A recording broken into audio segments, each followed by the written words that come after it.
Welcome to the Future Christian Podcast, your source for insights and ideas on how to lead your church into the 21st century. At the Future Christian Podcast, we talk to pastors, authors, and other faith leaders for helpful advice and practical wisdom to help you and your community of faith walk boldly into the future. Now, here's your host, Loren Richmond Jr.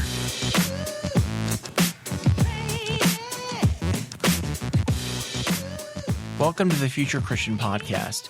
Today we're welcoming the Reverend Dr. Ted Smith. Ted is Charles Howard Candler Professor of Divinity and Associate Dean of Faculty at Emory University's Candler School of Theology. He holds degrees from Duke University, Oxford University, Princeton Theological Seminary, and Emory University. He is the author of 3 books, The New Measures, Weird John Brown, and most recently, The End of Theological Education, which reviewers have hailed as a generational landmark in reflection on theological education. He has edited books on sexuality and ordination, contemporary issues in preaching, and economic inequality. Smith also serves as director of Theological Education Between the Times and the editor of the series of books that have grown out of that project. Ordained to ministry in the Presbyterian Church USA, Smith served as pastor of 2 congregations in upstate New York prior to beginning his doctoral studies. Let's welcome Ted to the show.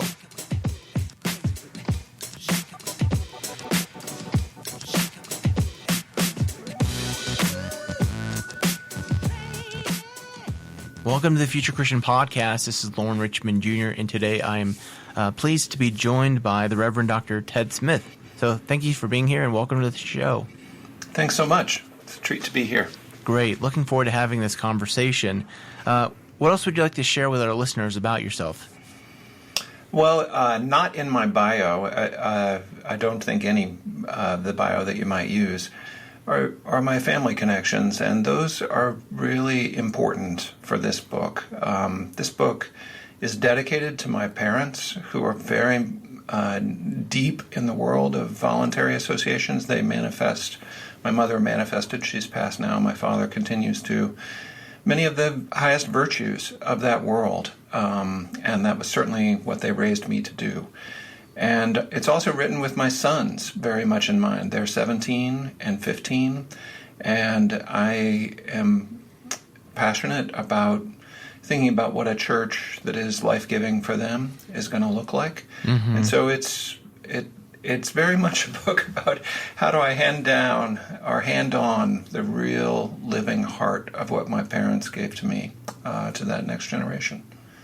Yeah, teasing a little bit of the content there, aren't you? Not on purpose. I'm just telling you where the book came from. And no, it's good. I think some of the passion behind it, I think, is because of those personal ties. Yeah, I'm sure. Share, if you would, kind of about your faith story, your faith journey, what it looked like in the past and what that looks like today.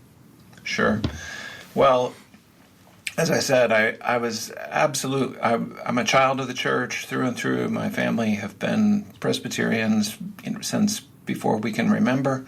We don't know of a generation that wasn't, and especially involved in a single congregation in my hometown of Springfield, Missouri. So my grandparents, my great-grandparents, my parents all had helped to lead that church as passionate lay leaders. And so I think growing up, what being Christian meant to me was sustaining that institutional church. It meant being a good person, high moral standards. It meant giving to the community.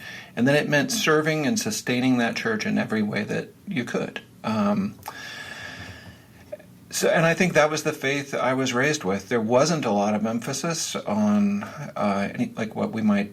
That was the spirituality, mm-hmm. I would say, right? Was that institutional sustenance. And I think I still value institutions very highly. I think the book reflects that. But I think in the course of my faith journey, I would now describe the center of my faith is that in Jesus Christ, God has made a decisive move for the redemption of the world, and that move is unfolding in history, and that our work is to respond faithfully to that work and join it from the moment in history in which we find ourselves. And that's both more and less than the sustenance of institutions. Yeah. What are some spiritual practices that you find meaningful in your life that you're willing to share? Sure. I think my first vocation is really as a preacher. I think that's literal in the temporal sense, and it's probably also it works metaphorically as it is the vocation that has priority over others and defines others. So the simple act of preparing for preaching is for me, and then delivering the sermon. That is a deep spiritual practice for me. It is a source of joy. It's a source of life, communion with God. So I'm always happy when I'm able to do that. I think related to that are disciplines of Lectio Divina, which I pair with exegesis in sermon preparation, and then centering prayer. So those are kind of bedrock for me. I'm an ecumenical oblate of a Benedictine monastery in upstate New York, and I think that's where especially the Lectio and the centering prayer kind of took shape for me. Yeah. Well, thanks for sharing that. So Ted is on the show here to talk about his book, The End of Theological Education, and there's no subtitle here. I'm just noticing is there. It's just short and sweet. Most books have a long subtitle. So The End of Theological Education here, and I read the book, I think a couple months ago now, but I've been looking forward to having this conversation with Ted for a while. So we're going to kind of jump in. Hopefully, there's a lot here in the book. So I think let's start by talking about the background of formal education in churches in the United States. Yeah, the formal theological education in the U.S. Yeah, the book has a strong historical slant, and I think that's because to understand the present moment, we have to understand how we got to where we are. And so the book begins with what I call borrowing language from what the social order in Connecticut, the standing orders. Mm-hmm. And the standing orders were what Europeans brought to the United States in their imagination, and it was shaped by the Treaty of Westphalia and the way that the religious violence in Europe was resolved, which was to say that each political unit will have one established religious body, one established church. So nobody was really able to do that in North America, but that is what they brought with them in their imaginations. It's what the Puritans were dissenters in England, right? Mm-hmm. But they wanted to establish a purified church in North America. So too, the Anglican settlers of Virginia, they brought this kind of standing order imagination. And in the standing order, this was true in Europe, and it was true in the earliest university colleges in the United States, Harvard, Yale, and William and Mary down in Virginia. There really is no distinction between the regular curriculum and theological education. The regular curriculum for all undergrads is thoroughly theological because the standing order itself is theological. Mm-hmm. So to take your place in it, whether as governor or as a teacher in the college or as a pastor or as a lawyer, whatever, to take your place in that standing order is to be theologically educated. So there wasn't really a stark separation. Pastors then would just get a little kind of postgraduate apprenticeship with somebody who knew the kind of craft of pastoring. But the theological education was part of everybody's undergraduate. Well, in the early national period, with the founding of the nation, and with the revivals that were very much a part of this story, you just couldn't sustain that vision of a unified standing order anymore, certainly not on a national scale.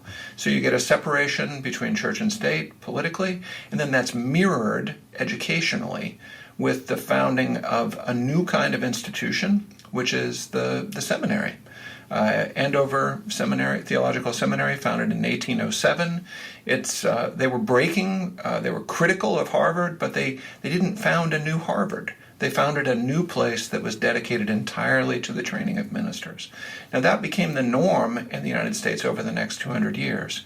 But it's worth remembering that it's actually a fairly new kind of thing, right? That it wasn't the norm before. It's not how any of the Puritans or early Anglican pastors were trained here, and it's certainly not the norm through the millennia and across the continents.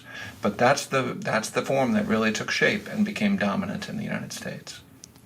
Yeah, so you talk about in the book this move from that standing order to what you call, or perhaps others call, but you use the term too in the book, voluntary associations. So share about that transition from the standing order, as you call it, to the voluntary associations. Yeah, it's from the established church to a model that is very familiar to those of us who are connected to churches today, a model in which you have multiple denominations that are together maybe in a more or less contentious way, but together under a canopy that is defined largely by the nation state. They exist together under that canopy. So how did that come to be? It's always worth remembering, I think, that when the standing orders had kind of run their course, when they no longer fit the imagination of people, church membership in the United States was very low, church adherence. So at the time of the Revolution, by one good estimate, it's about 17% of Americans are affiliated formally with a congregation. Now that number needs nuancing because the standards for formal affiliation were sometimes very high. Yeah. There might have been a wider penumbra, but still, the church was badly out of sync with the national imagination in 1776, and the numbers reflected it. What the revivals did, they were the revivals of the Second Great Awakening, especially those early national revivals. They were a revolution in worship style, for sure, that fit with these new democratic times. They were also a revolution in institutional style. So you move from an established church to churches that were these voluntary associations where people of like mind got together. They might have called their pastor, right? They had that kind of power rather than a bishop appointing them. And then they funded themselves not through taxes, because the funding by taxation went away in the first 3 decades of the 19th century. They funded themselves through donations. So you've got a really new kind of organization that emerges in those first decades of the 19th century. And that's the congregation as voluntary association.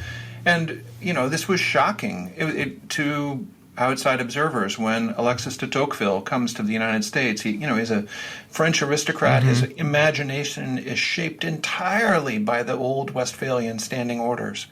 And so he's like, well, if they don't have that, it's just going to be chaos here. Mm-hmm. And it's going to be atheism, because how would you have a church if it's not established? So he comes here, though, and he sees this incredible religious vitality, for one thing, and he also sees not chaos, but people organizing themselves into these voluntary associations with all this dynamism and energy that's just surprising to him. And then he gives us a brilliant chronicle of that. But it's worth remembering how new that was and what a kind of revelation it was at that moment in history. I'm thinking as you were talking, assuming I have my history correct, the denomination I'm ordained in, the Christian Church Disciples of Christ, is really a product, right, of this process. Absolutely. Right? Yeah. Cane Ridge and the whole Restorationist tradition was really one of the revival at Cane Ridge was one of the most powerful and influential revivals that kind of rolled out of that early national period. But a lot of the disciples, the Church of Christ emphasis, you see it in the kind of the very democratic notion of pastoral leadership. Right. The democratic sense that anyone can celebrate the Eucharist, right? We're going to share that around. It was there in the preaching style. It's there in the polity. It's even there in the ecumenism. Because there's an ambivalence about being a denomination. We don't want to be a denomination. We're just a church. But there's still that sense that all Christians are actually connected. Right. But they're not connected in in that restorationist mind as a state church. They would be connected as like one mega denomination, that kind of thing. So, yeah, you're exactly right. This is your DNA, and it's kind of mine too, because my Presbyterian roots are in the Cumberland Presbyterian, which is like kissing cousins to disciples. Yeah, I was fortunate to be at Cane Ridge last summer as part of when the disciples had their General Assembly in Louisville, and they took a trip out there. And to me, Nice. it's holy ground, and I don't say that as like someone who's like committed in the wool to disciples. I say that as a place where something supernatural, if I can use that word, like took place. But yeah, for sure, that interesting, like how much correlation there is there. I was just like thinking, like, do I need to look back at my what's the book? Stone Campbell Encyclopedia, make sure I have the dates right before I ask that question. But you've got it. Yeah. So, in the context, so maybe we'll talk here at least through my reference point of like the Christian Church Disciples of Christ. When did this? Because again, thinking back even to disciples' history, like and the even broader speaking, like I've worked in the Methodist Church, and there was certainly like the writing preacher. What's the word? Circuit writing. Yeah, the circuit writing preacher. There wasn't like the professional, like full-time pastor as we think of today. When did that model really begin to take shape? Yeah, that's a great question. That model of the kind of settled professional pastor had a very uneasy relationship with the revivals, right? Because the revivals were often challenging the credibility and the authority of exactly those kinds of pastors. And often the people who were doing that challenging were women and children and enslaved people, or formerly enslaved black citizens for whom ordination was not always going to be an easy path, right? It was really an upsetting of that kind of hierarchy. And you're exactly right to say that the circuit riding Methodists and there's a kind of charism that was attached to the circuit riders that was not easily domesticated. And Methodists retain a sense of itinerancy in their elders that is supposed to echo that and carry that charism forward. And I think it's more or less practiced. But it's a reflection of that ongoing uneasiness. It really happened, though, for these traditions that we're talking about, the more revival-oriented traditions. It happened across the early decades of the 19th century. A key figure in that is Charles Grandison Finney, the great revivalist. My first book, The New Measures, is on him, and he was trained as a lawyer. And in many ways, what Finney did was to take that ecstatic revival energy and channel it into more respectable forms. So nobody was, taking off their clothes and running around in the Holy Ghost power at a Finney revival. That wasn't going to happen. But there was still that new kind of energy that then was grafted into the mores of an emerging professional class. So that's happening especially across the 1820s and 1830s. In the South, with Methodists, a similar process is happening. Christine Lee Herman has a beautiful book on this, Southern Cross, that kind of shows the gradual assimilation of Methodist pastors into these more settled and quasi-professional roles. You see the real professionalization of ministry, though, across the 19th century, and then it really is taking hold in the 20th century. And I mean professional here in a very kind of strict social science kind of sense, like from Max Weber. And the professional is neither labor nor capital. The professional is part of a guild that has a certain amount of autonomy, that kind of thing. And and then it has the professional has a special education just for them. And so the professionalization of ministry happens across the 19th and then the 20th century. And it's important that really ministers were in some ways, the first professionals in the U.S. You have theological schools before you have medical schools, before you have law schools proper, right? So the education differentiates sooner, and the ministry kind of emerges as a professional class sooner. But then medicine and law join it, and then other professions as well. So like these other more established denominations, like I'm thinking like the Congregationalists, Presbyterians, would they have already had this kind of professionalization or would it have been more informal? That's a great question.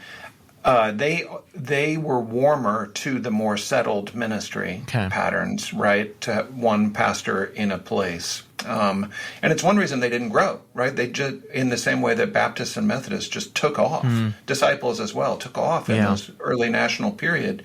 And the Presbyterians and Congregationalists, who had more numbers at the turn of the century, they had more numbers, but they didn't grow because they didn't hitch themselves to the revivals. And part of that was because of their commitment to that settled ministry.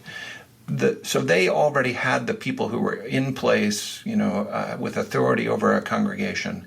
That ministry professionalized, though, over the course of the 19th century. They weren't fully professionals in the early decades of the 19th century. They were more like, it was still kind of a holdover of the old standing order. They were more like a local squire or something, right? A kind of echo of an old, almost feudal kind of order.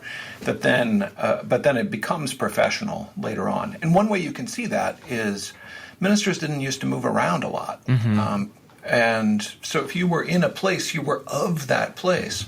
But a key feature of professionalism is that you get a credential. Right. You've got an MDiv. Right. You've got an ordination paper. Yep. And you've got an MD, you've got a JD, and you've passed your boards. And you can take that credential and move around with it, right?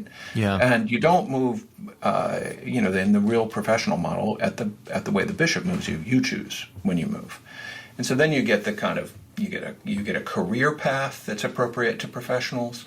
Like you start with a small church, you go to a bigger one, and then you go to a bigger one, and then you retire, and you have and retirement is possible. You don't have to work till you die, right? Because that's that movement into a professional class. And there's a pension plan. What? The denomination has a pension plan. Yeah. So. It is interesting thinking about that model of the denominations or groups that really had to use the term hustle, like they experienced the more growth, and we kind of see that. Maybe this will play into our conversation more. Like I think we really still see that today in many ways. Like the clergy that still have to quote unquote hustle, to use a term, like those churches tend to be not always, of course, but it seems like there's a correlation there with more church growth and vitality. So it's an interesting dynamic there. I feel like we're staying in this professionalization conversation for a while, so hopefully that's okay here. But so we've kind of built the background. So let's talk now about the challenges of this professionalization model. Yeah, I think there's two challenges or problems or sites of ambivalence, however you want to frame it. One of them has to do with social class and what happens with the professionalization of ministry, especially in the denominations where it happens the most, right, where they really, really do kind of enter that professional class, is that you get an alienation of church leadership from poor people. Yeah. And even from working people. And sometimes, I think ministers, even when we were fully professionalized, the salary often wasn't there. But a profession is not just about income, it's about social class. Right. And when you have a ministry that is a part of the professional class, well then it just creates relational obstacles in connecting with working and poorer people. And I think that's one reason why you see the denominations that most professionalized their ministry really ceased connecting to working class and poor people in America. And to me, my denomination did that. That is what we did. And I think it's a scandal of the gospel. And it's not just because what Jesus is doing is not just doing good things for poor people, right? From a position of relative privilege, right. which is the core of the professional ethos, right? But no, what Jesus is doing is a deep form of solidarity with the poorest people around him. And the professionalization of ministry blocks that in a deep way. So that's one real crisis, I think, that it creates. And I think a second one is a more subtle theological problem. Because the professional, deep in the professional ethos, especially a professional ministry ethos, is that you want to make the world a better place. Mm-hmm. That's not a bad thing. Right. It does happen from a position of power. Right. I'm going to use my social power to make the world a better place. I mean, that's what I was raised to do, right? Use your power to make the world a better place. But I think the problem with that theologically is that it often uses theology and all the stuff of church life, the church, the sacraments, preaching, all of that becomes instrumental to the transformation of society. So our talk about God, we want to talk about God in a way that's going to bring about the kind of changes that we want to see. That's an instrumentalization of theology. But the thing is, that gets the relationship exactly wrong, right? God is not a tool in our hands to do what we want to do. Yeah. And instrumentalizing theology, instrumentalizing the sacraments, worship, all of this stuff, it brings a deep distortion into it. And I think the professional model invites that. So those are two crises that I think were kind of baked into the model, and I think you see all kinds of reactions to them. Another one, I mean, that goes right along with the class piece is just the way in which professionalism is tied to a politics of respectability. Yeah. And I think a younger generation, especially of black scholars and activists, have really clarified the limits and just the deep problems with the politics of respectability. We may not get past this professionalism part because there's so much here. Like, as you were talking about, like, the alienation, I'm thinking, like, again, as someone who has standing in my denomination, like, I have to take boundaries classes. And I was thinking about, like, and this leads into another question I was going to ask you, like how much of these kind of, like, professionalism models are really tied into, like, what we'd call mainline institutions versus, like, more evangelical traditions like Baptists or even now, non-denoms. Because, like, I'm thinking, like, I was trained, I'll say, like, as someone who's ordained, like, you don't have friends in your church ministry context, right? You're supposed to have some fairly, I don't know, secure boundaries, I guess, which, again, kind of thinking about implications, right, can lead to this really isolation and loneliness for clergy, which I've read a few good books out, but like I'm thinking about, like, I have some good relationships with evangelical folks, church folks, and, like, talking to their pastors, like, the idea that you can't be friends with a clergy, or friends with your parishioners is bizarre. So, like, again, I'm kind of long-winded here, but, like, is this a thing that is this a problem somewhat unique to these mainline traditions, I guess is what I'm asking. Yeah. It's definitely native to what we call the mainline. Yeah. So that's where it is. It's where those trends are deepest. With that said, I think the Master of Divinity is a professional degree. Mm-hmm. And ATS is the Association of Theological Schools, which certifies those schools that offer an MDiv, is very clear about enforcing those kind of standards so that it becomes a professional education. Now, people might undergo that with, their fingers crossed behind their back, or it might not take very deeply. But if you have an MDiv, then you've received a professional education. Mm-hmm. And to me, I talk about this in the book, one of the most striking things about the last half of the 20th century is the way in which all kinds of Christian traditions have moved to professional theological education. Right. That's true of Catholics, which you could say, Does that really fit with the Catholic theology of the priesthood?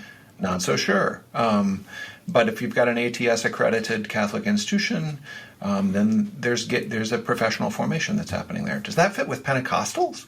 But the Assemblies of God has sought, as has Kojic, they have sought ATS accreditation for their MDivs. And there's if you really want to be a leader in those denominations now, you better go get your seminary education, right? So there's those kinds of, so on the one hand, the latter part of the 20th century saw that spreading across movements and denominations, including evangelical ones, very much. I think what we're seeing now, though, is a real, and this is at the heart of the book, is an unraveling of the professionalization of ministry. That's unraveling. And with it, the congregation as voluntary association and the notion of a denomination. All those things go together. Professional ministry, professional education, the congregation as voluntary association, and the denomination. And all four of those things are unraveling together. And so I'm trying to think about, what does theological education look like now? What does ministry look like now? What's the form of the congregation or a local gathering of Christians? Yeah. But there's, like I said, there's so much here to talk about. Hopefully this is not being the same drum here of professionalization and ministry, so forgive me if you're trying to move the conversation along. But I'm thinking I just heard this, I think, recently from I can't remember how to say his name, Tom Rainer, the SBC guy. He mentioned something like in a podcast I was listening to, like a really small, surprisingly small percentage of SBC pastors have even a bachelor's, I think he said. And then I'm also thinking about in the Calvary tradition, if I understand this correctly, and I think I do, folks can kind of just train informally, almost like an apprenticeship. So I think this kind of broadens out into one of the themes you talk about, at least as I understand it in this book, this need for a more, I don't know if this is the right word, more specialized approach to ministry. Yeah. I do think we're seeing all kinds of signs of the formation of Christian leaders that are happening outside of professional education. That's really expanding now. So I think the 20th century saw this it is really a remarkable consolidation of the forms of training across the denominations. And the forms of the institutions too. So there was that consolidation, and now I think it's a time of unraveling, and that means there's all kinds of other energy. There's all kinds of other things that are developing, like some of the ones you name. And what I'm calling for in the book, I'm very careful, I think, not to give a blueprint for a next theological education, because I really believe. It's a theological conviction for me that that's going to come about only as groups of Christians gather together for faithful discernment in their place, from their tradition, with their folk. That's how it's going to happen. Because if I just hand down the blueprint from the 5th floor of Candler School of Theology at Emory University, this is just a replication of that professional model. So I'm not going to. I don't think there's any good in that, and I don't. It might make for cleaner talking points, but that's not what I'm trying to do. So instead, what I offer are a series of renunciations. If the professional model is over, well, then we need to give up professional status. We need to stop pretending to be in that kind of space. We need to give up the instrumentalizing relationship to theological knowledge, and we need to give up the financial model for theological education as professional education, which relies on student debt. But which could be justified if you become a professional. Well, then it could be worth it to go in. But that's not what's happening anymore. And then I try to name some affordances that people can discern in the world as it is. It's more trying to bring the church to self-consciousness and then provide resources for discernment. And I think and hope that what comes out of it is going to be richly plural. It's going to be different traditions and different communities pursuing different paths. I think that's what the church needs right now. Yeah. So let's talk, if we can, here just about some perhaps challenges of this new vision you have, at least as I see them, and I think you kind of lay these out in the book, if I understood you correctly. But you talk about like this move towards smaller and more homogenous denominations, and I think at least in my context, I feel like we're kind of seeing that. I mean, quite literally, like with the United Methodist Church, right? Like the splintering, right, from the Global Methodist Church to now, there's a smaller but certainly more progressive, liberal, whatever you want. Like, I think I just got an email like, hey, we can really celebrate that we're now a progressive denomination. The same thing has happened in the like every mainline denomination, I think, right, has gone through some sort of splintering, often around the issue of LGBTQ or gay marriage, in the past. So obviously there are some strengths to that, whether it be like more focused clarity on mission and values and ethos. But what are some drawbacks, do you think, of this really like smaller, more homogenous units?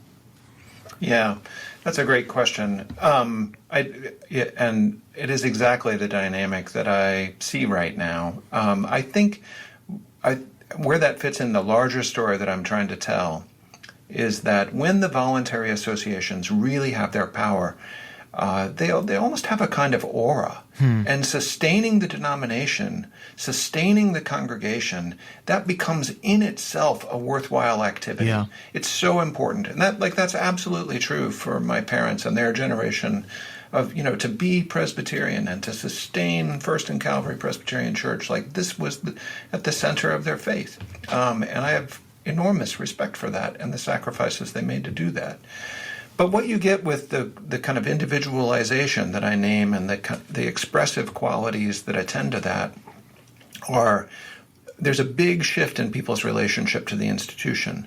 And now it becomes more important that I get to express myself and that the institution reflect my values than that it simply be sustained. Mm-hmm. And one way you know that is, the denominations were like, they held together. When people lost votes, they worked to win next year, right, but they stayed. Right. And they stayed because the institution meant so much to them. And now, if people lose votes, they leave. Right. They're out. Right. And that's tied to this kind of what Robert Bellah et al. Call an expressive individualism. So Robert Wuthnow, the great sociologist, named the rise of special purpose groups within denominations. Mm-hmm. That they were almost like lobbying bodies, advocacy groups. And I think what's happened in the last 20 years since he spotted those groups, and those groups often connected much more deeply with people because they were more expressive of what they really cared about and of their identity and their values. But what's happened is not that any of those groups took over a denomination. It's rather that through the fracturing, the denominations kind of became special purpose groups. Yeah. And so they're more expressive for people, and I think that's where you get the celebratory email that you were referencing. Hey, finally the denomination can reflect our values. They're smaller, more homogeneous, just as you say. So what are the challenges of that? I think one of the biggest challenges of that is figuring out how these different bodies are going to relate to one another. Yeah. Because the denominational ethos, and this is why many people, that is there in ecumenism, the denominational ethos at the heart of it is, hey, you may be a Wesleyan, you may be a Calvinist, you may be a Thomist, whatever, but we all have a sense of being, like, all of these traditions are valid in some way, at least deserving the respect of the state. And, and we have a place for them as part of a larger national mission. So I think part of the problem with the old denominational ethos is the way that it made a sort of idol out of the state. Mm-hmm. The state was that which was holding all of the church together. But the challenge now is with these new, more expressive denominations, it's harder for them to want the other ones to continue to exist. Right? Yeah. They would like for them just to disappear, and to find any kind of common cause starts to feel really, really problematic. So I think that's the great challenge that we have. The other thing that's really interesting, though, it's a misreading, I think, of the present moment. If what you see is a breaking of denominations, the biggest movement that's happening right now are congregations just moving out of denominations, even if they're officially still in. Right. But they, a really wealthy mainline denomination or mainline church, they might run all their own ministries. They might have their own missionaries. They're kind of becoming increasingly they're doing a lot of the things the denomination used to do themselves. Right. And a large number of the churches that left in the most recent Presbyterian and Methodist splits, they're not even joining the so-called conservative denomination. They're just going out on their own. Yep. And that, I think, there's a way in which that fits the times, right? You're not part of this larger thing. It's you're part of a congregation that's more expressive and closer to the individualized individuals that are at its heart. Yeah, it's interesting, because on both sides of that, I'm thinking about, I think it's Church of the Resurrection, right? The Methodist Church in Kansas City, they're still part of the denomination, and I think, what's his name, Hamilton, is quick to point out Hamilton, that they're proud to be United Methodists. But like you said, it's not I could be wrong here, but I don't think they're necessarily using everything from Abington or whatever the publishers are. I think again, or their associate pastor just recently became the director of the press at Abington. Oh, interesting. So yeah, kind of reverse there, right? Yeah, I think and they've convened meetings, right? And none of this is criticism, right? It's just to kind of name sociologically the dynamic, right? Where really, and you see it even in money. Yeah. Denominations at least experience themselves as broke, right? Oh my gosh, we don't. But so where's the money concentrated in Christianity in America today? It's concentrated in large congregations or wealthy congregations through endowments or through present giving. So do you think this is something that gives the evangelicals a big? I mean, certainly broadly speaking, the SBC would be part of evangelicalism, and they're certainly going through their own institutional challenges. But do you think, because of the light or the lack of overhead, so to speak, from non-denoms, there's some loose networks and such. Do you think that gives them, I hate to say advantage, some? Well, I think. Yeah, go ahead. That you would say, are they better adapted to the times?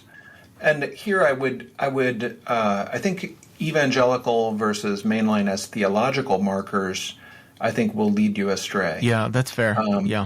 Because the SBC has seen a decline in baptisms and a decline in membership now for 15 years. Yeah. It's been precipitous. Yeah. And they're, Southwestern Baptist Theological Seminary, I recently read, has seen an 80% decline in the number of MDivs. So, but here, note the key. What's declining? The denomination. Yeah. What's declining? The seminary that provides professional education. So both of those are well adjusted to that older order of voluntary associations. Now, where do you see the growth? You see the growth and the vitality in the places that are well adapted to this present moment of individualized individuals. And I do think a megachurch is that. Yeah. Megachurches are better adapted to this. And here's why. They often are designed to give you a chance for that kind of ecstatic, expressive experience. And that's true in worship. But I want to reject the denominationalist critique of the megachurch that says, well, it's just a consumer spirituality. No, some of the things that can happen in those small groups, which are the necessary component, can be profound study of the Scripture, profound work of discipleship. And I also want to push back and it's not obvious to me that serving on the Building and Grounds Committee makes one closer to Jesus than being part of a small group and then going to ecstatic worship. Yeah. Those are the different, ethoses that are in play there. So I do think that the megachurch is better adapted to the times, for better and worse.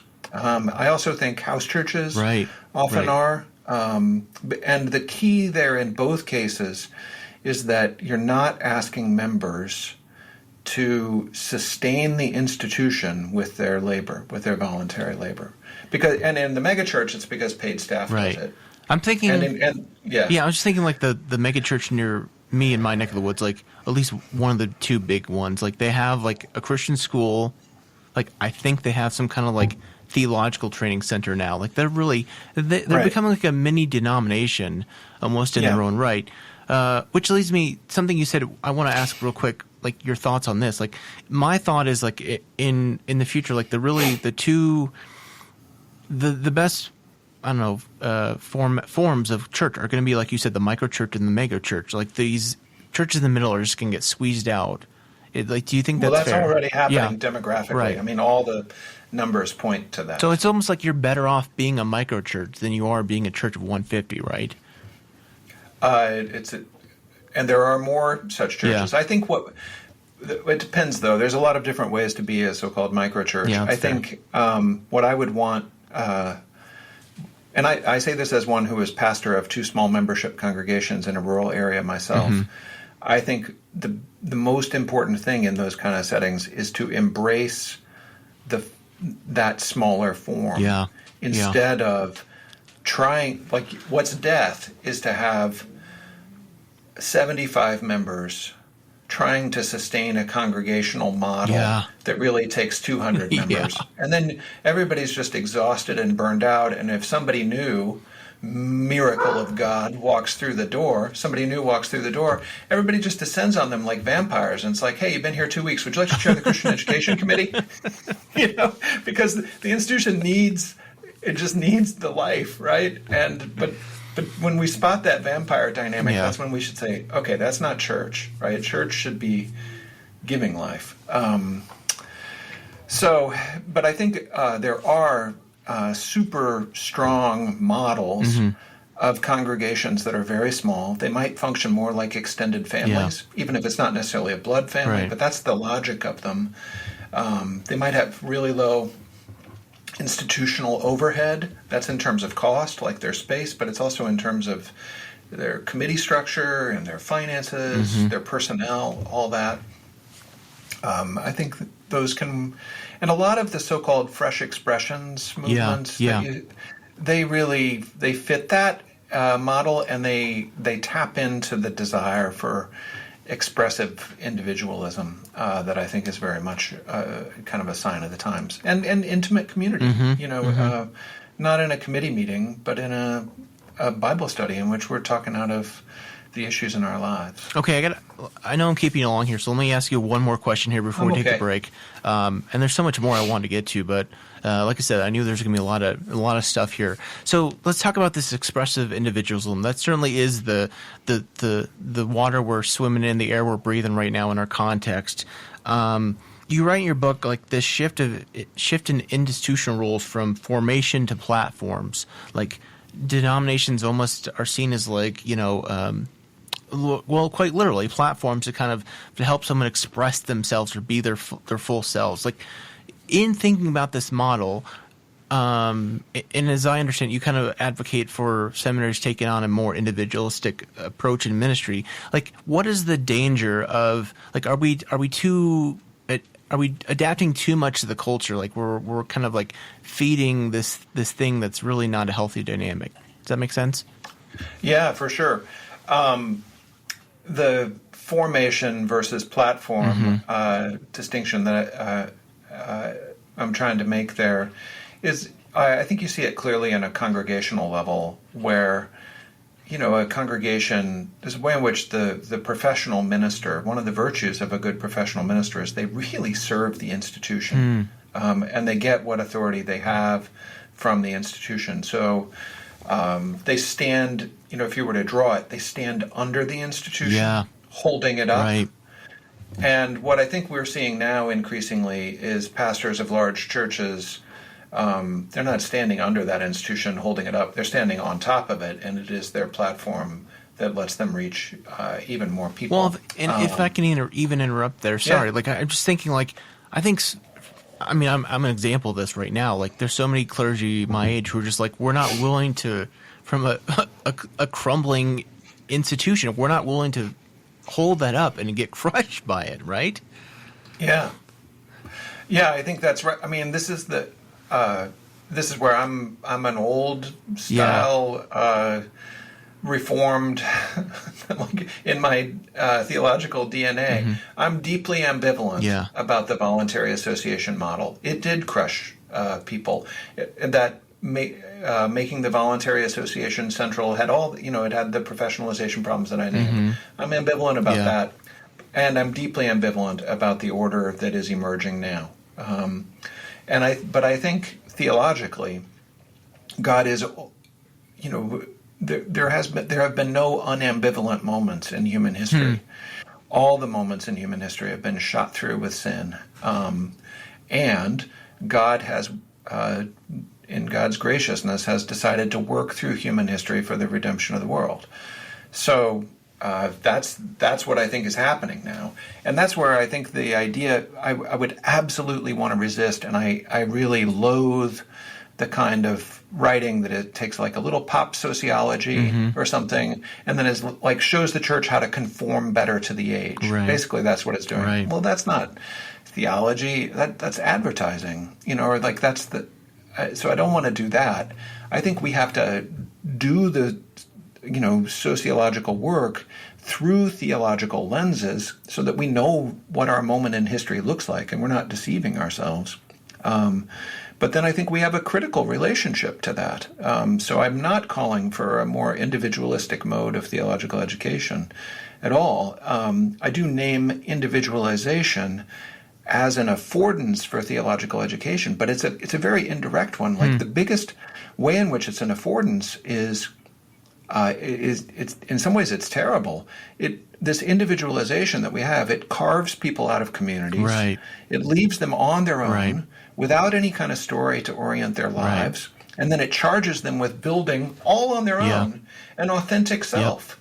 Well, I wonder why anxiety is so widespread. Like it's a terrible kind of condition that a lot of people are in right now, right? And I think if what theological education is designed to do is to say, hey, we're going to give you professional credentials to go lead these crumbling voluntary associations. Well, people aren't interested in that, just like what you're saying, right? Mm-hmm. But if theological education says, hey, I see this enormous challenge that the world has given you, that you have to put a life before God together, and you have to figure out and there's actually learning through the centuries that can help you do that. Well, that's a different purpose for theological education. It's less professional education, and it's more like,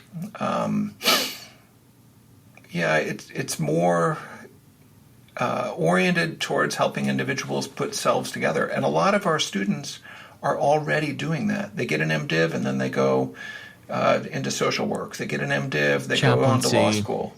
Chaplaincy. Yeah. Well, and chaplaincy to me is like one of the signature forms of our time for religious life. Because what is a chaplain? A religious leader who isn't part of a voluntary association. Right? They're not leading a voluntary, so they're employed usually in a for-profit or hospital, or not-profit. Hospital, military, corporation. And there's no building and grounds meeting for a chaplain, right? And a chaplain doesn't need to invite anybody to do that work, right? So they are the religious leader kind of emancipated from or stripped of leading a voluntary association. And I think that's why that students want to do that, and there's a growing possibility for it. All right, well, we're already 53 minutes in, and sorry, I've been talking too much. I want to talk for another 53 minutes, but I unfortunately have other things to do, and I'm sure you do. So I really appreciate the time. Like I said, there's a lot more to talk about here. There's a lot more in the book. So I do want to recommend the book, The End of Theological Education. Who is it? Erdman. So check it out. Let's take a quick break, and we'll come back with some closing questions. All right, we're back with Reverend Dr. Ted Smith. So thanks so much for the conversation. These closing questions are meant to be taken as seriously or not as you'd like to. So if you're Pope for a day, what might that day look like for you? Well, I'm a cranky old Presbyterian, so it would look like dissolving the papacy. That tends to come up a lot here in this podcast. Well, you need to talk to some Yeah, I do. Unfortunately, I do. A theologian or historical Christian figure you'd want to meet or bring back to life? That's interesting. Jesus. Sure. For sure. It's the obvious, but not to say it would be insane. I think another that I would really like to meet and talk with is Benedict, St. Benedict. In part because the communities that he founded have been so meaningful to me, and in part because I think he had an innovation that was theological, it was liturgical, and it was also institutional. And I think we need something on all three of those levels. And for the record, I do not think Rod Dreyer's The Benedict Option understands Benedict really at all. Oh, I like that. Okay, good. So, yeah, one reason I'd like to have him back is just to say, that's not what I meant.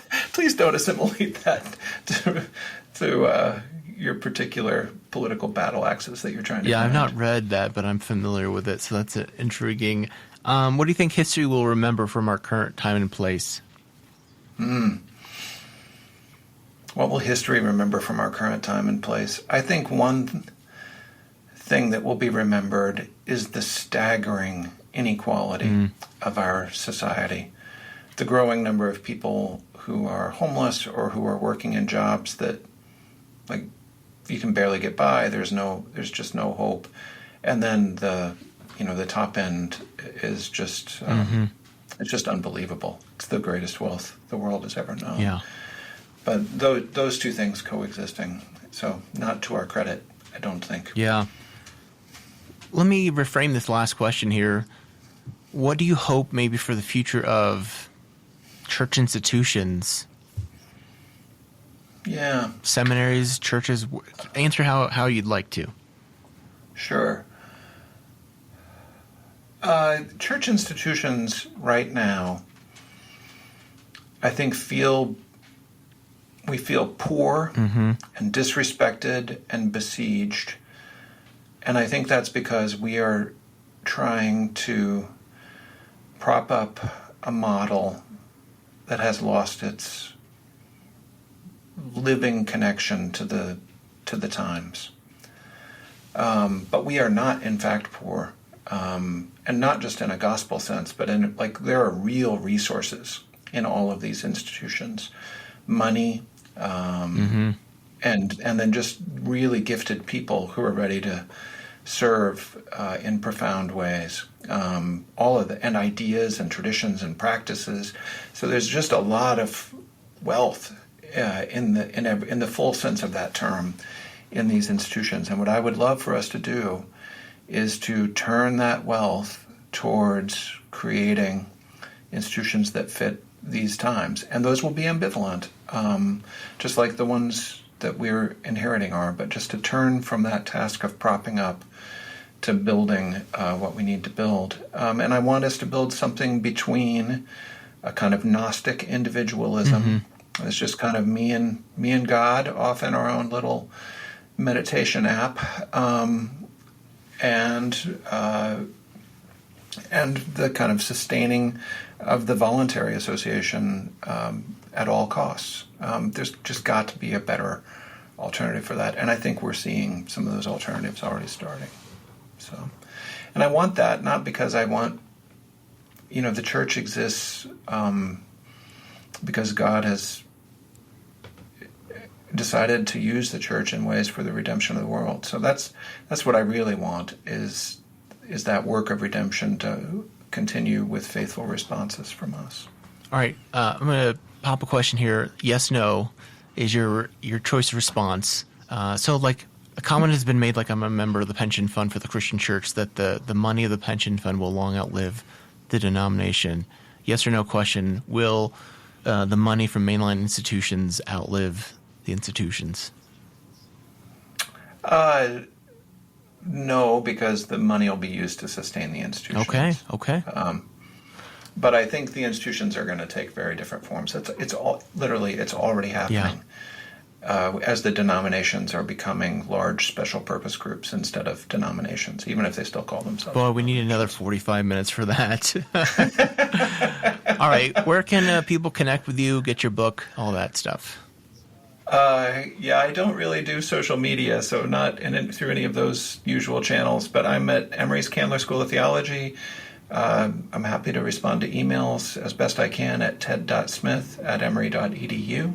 And those are the main and best ways. They're welcome to come to Candler anytime. I'd love the conversation. Yeah. Well, I've really appreciated the conversation, enjoyed your perspective. So thank you so much for sharing with me and hopefully with our listeners here. So I always leave folks with a word of peace. So may God's peace be with you. And also with you. Thanks for joining us on the Future Christian Podcast. To learn more about Loren or the podcast, visit future-christian.com. One more thing before you go. Do us a favor and subscribe to the podcast. And if you're feeling especially generous, leave a review. It really helps us get the word out to more people about the podcast.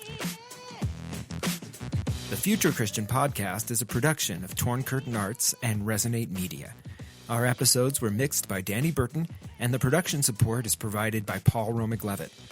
Thanks, and go in peace.